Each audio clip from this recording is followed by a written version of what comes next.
to Stories with Skill. We're all 5th graders. We have 3 members. Hi, I'm Kyla.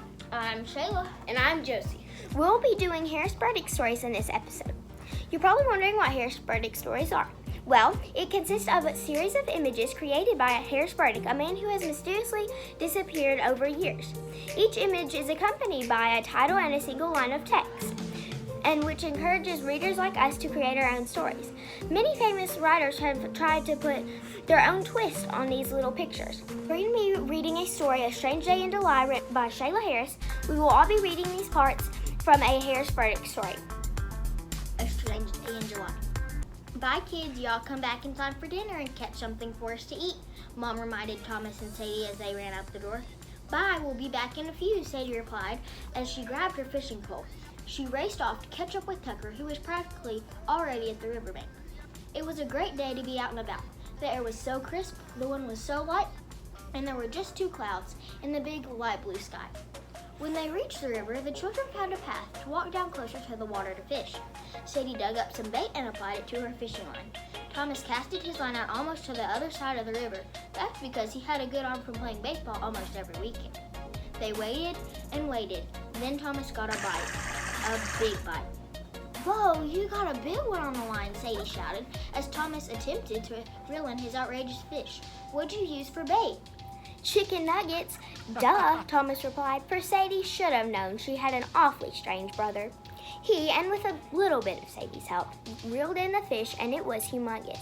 A white bass. Who would have ever known that a fish that big would be in a stream that small? Bet you could never catch a fish as big as that one, Thomas snorted. Let's just take a break, okay? Sadie whined. They sat down in a patch of dust and gravel and listened to the river lush down the falls and lap against the banks.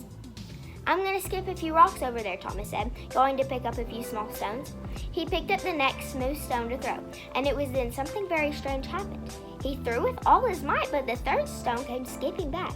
Sadie, come here and look at this, Thomas yelled, trying to get all of Sadie's attention. When Sadie got over there, Thomas explained that he saw the rock come back to him. Of course, she would never believe something like that, but Thomas convinced her. They studied the weird little stone, and then something else happened.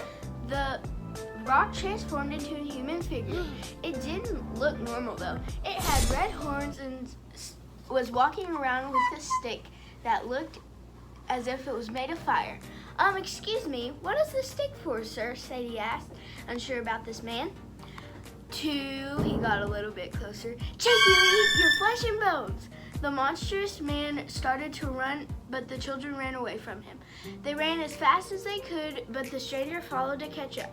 Before long, the man threw the stick over to the children as far as he could and said, I am Ralph and I rule. He climbed the top of the boulder and evilly laughed aloud. Wah ha ha ha. Ralph was thinking and hoping he would be able to bake a couple children for a nice big pie for dessert. Oh, no, you don't? Sadie snapped at Ralph and waved her finger. Yeah, right. You don't stand a chance with me, missy. He threw another stick. This time it landed on top of us. How you like them apples? Ralph asked, assured Sadie that he was much better at her than this. This time he aimed for Sadie and he almost made it.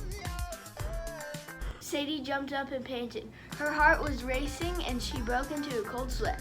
Her eyes became focused and then she realized she was in her own bed under the covers. Good thing that was only a dream, the little girl told herself, still trying to catch her breath. Her mom heard her and ran down the hall. What is the matter, sweetie? Did you have a dream? A bad one at that, Sadie replied. Sadie's mom ruffled her hand through her daughter's hair, and then Sadie explained the haunting dream that had played around with and frightened her. Come sit out here on the couch with me. She took the child by the hand and guided her into the living room. Her mom turned on the television, and soon Sadie fell asleep in her mother's arms and she carried her back to bed. Good night, Sadie, said Ralph. That's all for this episode. Thanks for tuning in for our Harris Burdick episode, and thanks for listening to Shayla Harris' story, A Strange Day in July. Bye. Bye.